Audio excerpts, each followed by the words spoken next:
خداوند گفته بوده است خانه من در روی زمین مسجد است و مهمانان من آن کسانی هستند که در داخل او نماز میخوانند، در داخل او ذکر خدا میکنند. فطوبى لعبد تطهر في بیته ثم جاءنی الزائره.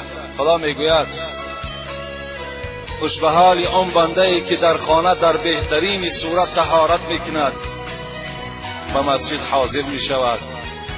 خدا میگد فطوبى لعبد، خوش به حالش که اگر این اعمال او بنده چکار میکند انجام میدهد. بعد از آن زیارت من میآید. فحق علی المزور ان یکرم زائره. بندگان من، وقتی شما در خاندان مهمان داشته باشید خدا میگد آیا شما مهمانتان اکرام نمیکنید؟